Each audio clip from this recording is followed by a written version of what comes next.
Maximus is in the line of thought that you can already find in Plato that sees evil as necessarily dependent on ignorance, and specifically ignorance of God, or you could say the good, in earlier parlance.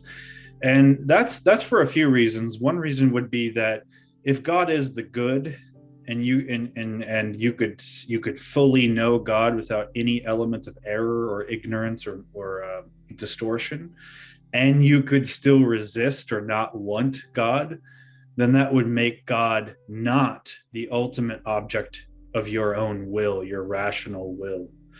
Another way to put it would be to say God wouldn't be the beautiful, the compelling, the source and fulfillment of all of your hopes and dreams and desires if you could fully know God as He is and still say, actually, no, I don't want you. Most of the time, if we don't think we want something that's good, it's because we don't really know or believe that it's good for us.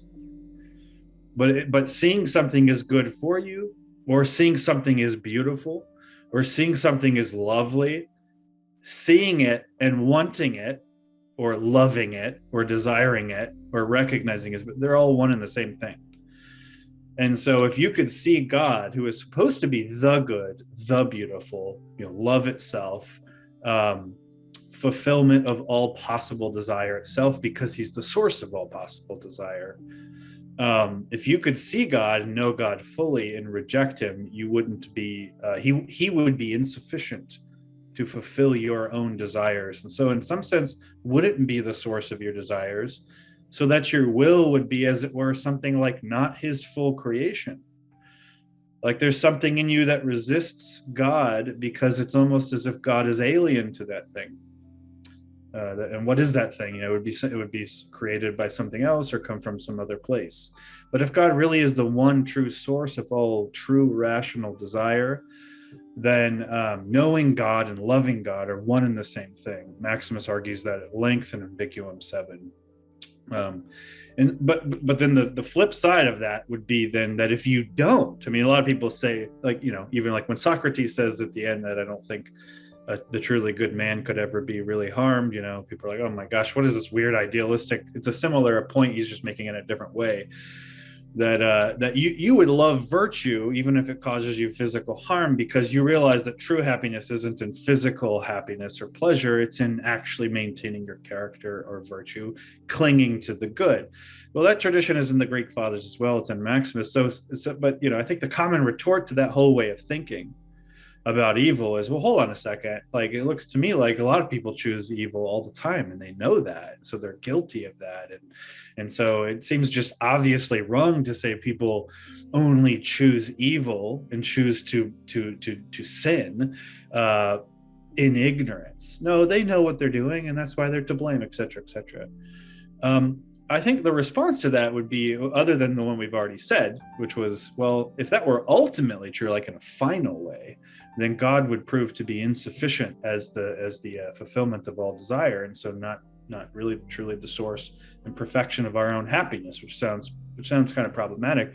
But the other thing is actually, and this is where Maximus kind of, I think, like the rubber meets the road. He thinks that actually even if you know what is right, like what you kind of are supposed to do, maybe call it your conscience or whatever, and you still sin against it or you go against it, there still is a more troubling, because deeper, unbelief in that thing as the true good or the right way for you or something you should do. So if I like see somebody, let's just take the Good Samaritan, the famous parable, and you see somebody in need and you pass by on the other side, you might think that, well, those people are to blame precisely because they knew what the right thing was to do and they chose not to do it. Well, that's true. But them choosing not to do what is right probably comes from a deeper deception about what they think is good for them. So in other words, they might think, well, and this is where you generate excuses and justifications for not doing what you think you kind of know you ought to do. Well, actually, I've got other reasons not to do this. And giving myself in love and in mercy, even if it costs me or is sort of costly to me, or I have to sacrifice for it, really isn't the best thing for me to do. It's better for me to pass on the other side for this, and this reason. So actually, there is deception at work, even in your choosing blameworthy. Yes, you're still guilty and blameworthy. Sure, there's still some degree of culpability because you have some knowledge of what you should do, but you don't have the truest, substantial knowledge of what you should do. Because if you did, you wouldn't even think about it. You wouldn't hesitate whatsoever. You would just cling to it as the true good for you. So I only ever sin because I don't fundamentally believe in God as much as I might think I do.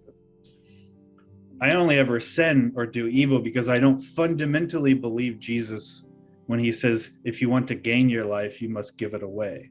And whoever, clings to his life will lose it. I don't really believe that. And so I want to do things that'll keep me safe or promote my well-being or survival, even if that means compromising ethically on this or that or that or that, or not being compassionate or whatever, right? So it's a self-deception. I don't really believe. I think that's Maximus's. So he has this moment where he says that ignorance is the mother of all vice. And so that's what I'm getting at here, is that ignorance for him is the fundamental condition. It's not the sufficient condition. I'm not saying that's automatically, if you're ignorant, you're automatically going to do evil things. It's a fundamental instability. What in another context, Maximus would call the gnomic will, right? The will which has to deliberate because it's not totally sure always what's good and bad for itself, or where God is, or what God wants in any given situation. It's also, by the way, why he comes to say that Jesus, even in his human will, does not have a gnomic mode of willing, a deliberative, unsure one, but what he calls a natural will. That true freedom wouldn't be one where you hesitate because you're uncertain about the good. True freedom is one in which you don't have to hesitate whatsoever because you see the good clearly and in total knowledge, right? And in knowing the good, you love it. And in loving it, you desire it. And in desiring it, you do it. So ignorance, the whole point of all this is just different ways to say that for Maximus, ignorance has to be there, or else sin wouldn't even be conceivable. Evil wouldn't even be conceivable. But that's not sufficient. What you also need is a positive self-deception. One way to think about it is this. Whether or not we tell ourselves that we're doing this, we're always interpreting everything. Part of what it means to be a rational creature is that you're always assigning reasons, even if it's not well articulated or you haven't reflected on it very much. But even when we react to something, it's because we're immediately telling ourselves a story about what's going on. All right, so-and-so cut me off in traffic, so I'm angry. Well, you might be angry like that in a split second, but you wouldn't be angry unless you already are interpreting the events as that person just wants to do something because they don't care about me. And since they don't care about me, and maybe they're really selfish and they don't care about anyone, they just cut me off. And since they cut me off, I'm going to get angry. So your emotion, your passion is already a reaction which is assuming an interpretation, a view of the world, right? For example, you might not even consider maybe that person cut you off because they're rushing to the hospital because somebody's in their back seat needing assistance right now, vitally, or they're going to die. Now, that might not be true, but it's possible.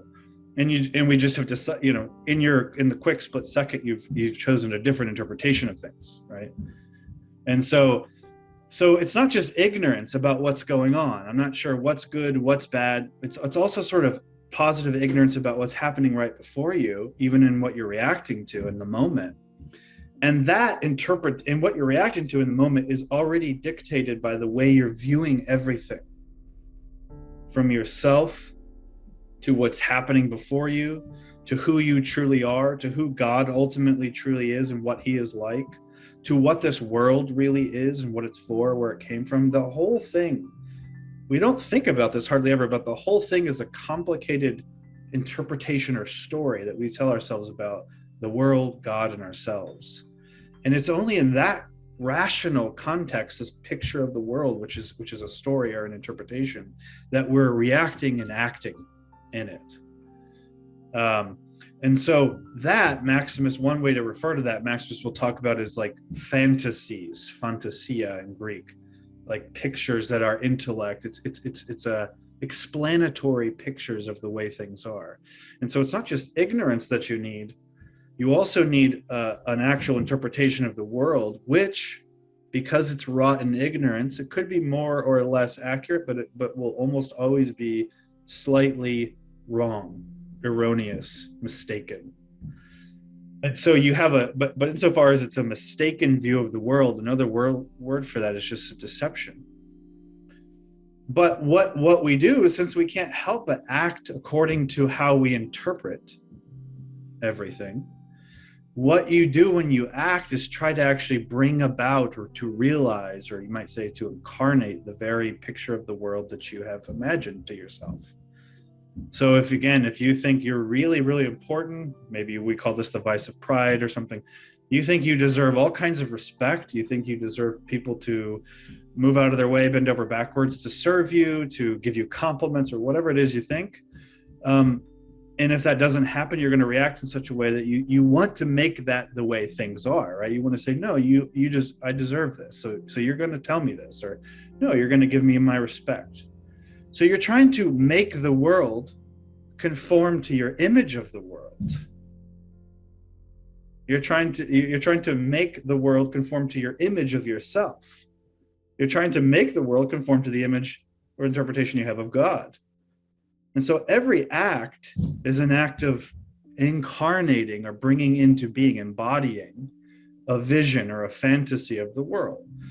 That the fantasy could be correct. That's where, through faith and through, for Maximus, ascesis, through the liturgy, through scripture, through the tradition, you get an accurate picture of the world and you try to incarnate that picture into the world. That's the true world that you're trying to bring about with God's grace. But sin then is bringing about within the world, you're trying to sort of mangle it into a false world according to your false deception picture of the way things are. So that's like the second element. You move from ignorance generally to a positive sort of guess in an attempt to force or embody or bring about or realize that picture of the world into being. And that is what for Maximus constitutes evil. So he agrees with the tradition of privation, the theory of evil, that evil is not anything in itself. He says at one point he lists all of Aristotle's categories and says evil has none of it. Evil has no essence. It has no quantity. It has no quality. It has no relation. It has no place. It has no, he even says it has no hypostasis of its own. Like substance, subsistence. So he agrees with that evil in and of itself is nothing. But that's the whole absurdity of evil. It's not just that evil is nothing, but it's a nothing that through our own self-delusion, we try to make something. We try to make into something. And that produces what he and Origen, by the way, and St. Gregory of Nyssa, all of them call these certain phenomena then are quote, works that are not of God, not created by God. These are what I referred to earlier as like these pseudo existences, which, along with his theory of divine judgment, have to be destroyed because they're false. They're deceptions, which you have sort of given your own life to. So that's another descriptive word that Maximus uses of evil is parasitic, para hypostasis, which is like, it's not, doesn't have its own hypostasis, it doesn't have its own subsistence, but it uses your life through your own freedom, your own consent, and through your own actions trying to bring about this deception. It's like it takes your own life and being and reality, and that it's like an act of self-sacrifice for the sake of evil. You give of yourself literally in order to try to bring this evil about, and you sort of partially succeed. You make it an extension of yourself. St. Gregory of Nyssa maybe would have used the image of a warts, right? Warts on the soul that in judgment have to be cauterized. But and they depend on the skin, like warts do, in order to exist, but they're really mangling the skin, or they're blotching it, they're blemishes. They're not truly what the skin should be, but they use the skin like parasitically almost to gain subsistence or draw life from. So same, different image, but I think the same idea working there. And Maximus thinks that we do that with evil. So his theory of evil, I think, is complicated then, because you've got ignorance, you've got the fantasies, which can be easily self-deceptions, And then you've got the enacting or the false incarnating of these deceptions, which then bring about or produce these kind of false creations, these false incarnations, these pseudo existences, this parasitic existence. And that has to be dealt with because they still are phenomena. In other words, they still are things you encounter in life, like realities that appear. That's the word phenomena. They still appear to you. And a lot of the spiritual life is learning how to discern between the appearances and say, what, just because something is appearing to me doesn't mean it's real or fully real.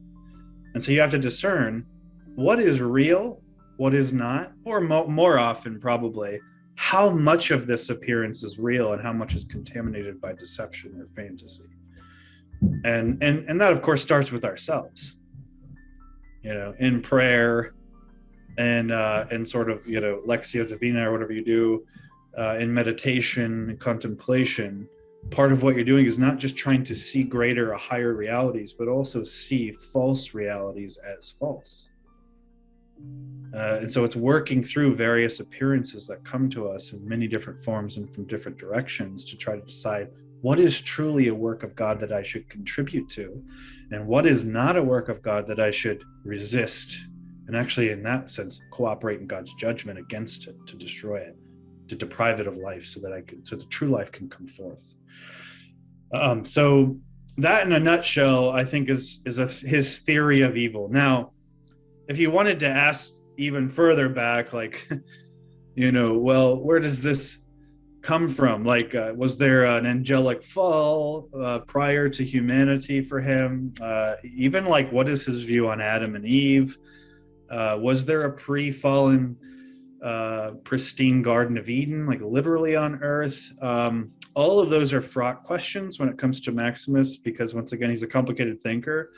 My own opinion, which I lay out in a book that's coming out in a few months called The Whole Mystery of Christ, is that he doesn't think that Adam and Eve were ever actually realized like individuals in that state of Edenic innocence. And I give a bunch of like 6 or so reasons why I think that would be the wrong way to read it, even though there's about one passage in particular that people usually think he is saying that. But he actually says on 3 different occasions, and this is the thing people sort of try to explain away, he says that Adam fell at the very moment he was brought into being. So that his being brought into existence and his being fallen are sort of coterminous, they're simultaneous. How can he say that? Is he sort of, it sounds almost Gnostic, is he saying, oh, creation is evil, or evil was there from the very start? There was no initial time of innocence, like say in Irenaeus, where he has childlike Adam and Eve, who also, by the way, are still ignorant. So Irenaeus also had that. They're ignorant, but it's not blameworthy ignorance. It's like children when they're ignorant. You don't blame them for it, that they're just not there yet developmentally. Maximus has that, but he's got a whole it's what I call the dilemma of creation in Maximus, where he agrees with Irenaeus that being created means having a beginning and having to make a start. And having to make a start means you do begin like in an early, the initial stages of a process, like you're childlike, it's immature. That's not automatically blameworthy or evil. It's just natural. And he agrees with Irenaeus that, as Irenaeus says at one point, we had to become accustomed to our high calling, to become united with God, to be deified. And Irenaeus says, we have to be accustomed over ages and through much toil. We have to become accustomed or used to divinity. And so, right, God is long suffering and is patient, sort of bringing us through this long pedagogy of creation to get us to the end. And Maximus agrees with that, but he kind of throws a curveball and comes the other direction and says, but also, we don't really know creation unless we are already, as it were, deified and know creation as God himself does. Otherwise, we misunderstand it. Because we don't know the creator, we can't properly relate the creation to the creator. Because we don't properly relate the two, we misunderstand the creation itself, including ourselves. And so it's a real dilemma, because on the one hand, Irenaeus is saying, as it were, you have to be created before you can become divine.